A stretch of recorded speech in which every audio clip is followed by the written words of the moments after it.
வணக்கம். அகமுடையர் சமுதாய மக்கள் மற்றும் தமிழ் குடி உறவுகள் பார்க்க வேண்டிய வீடியோ. அதாவது சிவகங்கை சீமை மாமன்னர் மருதுபாண்டியர்கள். சிவகங்கை சீமைன்னு சொன்னாலே மாமன்னர் மருதுபாண்டியர்களுக்கு தென்னிந்திய புரட்சியாளர் அவர்களுடைய சிலை சிவகங்கையில் அமைக்கிறேன்னு சொல்லி இன்றைக்கி அடிக்கல் நாட்டு விழா பண்ணியிருக்காங்க. அந்த இடத்துக்கு இப்போ நம்ம எல்லாருமே வந்திருக்கோம். மாமன்னர் மருதுபாண்டியர்கள் ஆட்சி செய்த காளையார் கோவிலை காத்தவர்கள், சிவன் கோயிலை காத்தவங்க மாமன்னர் மருதுபாண்டியர்கள்.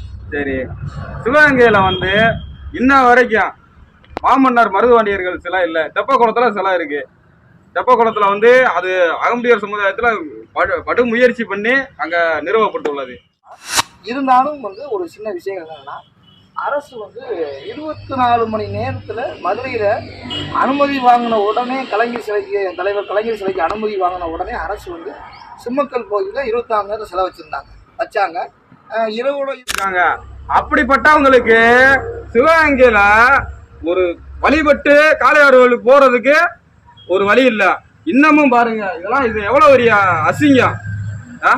அதாவது அகமுடையர் சமுதாயத்துல ஏன் இப்படி அரசியல்வாதிகளை தேடி போறீங்க? அதான் என்னுடைய வேண்டுகோளே. அரசியல்வாதியை தேடி நம்ம போக விடாது. அரசியல்வாதி நம்ம பின்னாடி வரணும். மருதுபாண்டியருடைய சிலை சிவகங்கை நகர் முழுவதும் ஜெயிக்க முடியாம கூட இந்த தொகுதி தோக்குற கூட வாய்ப்பு இருக்கு.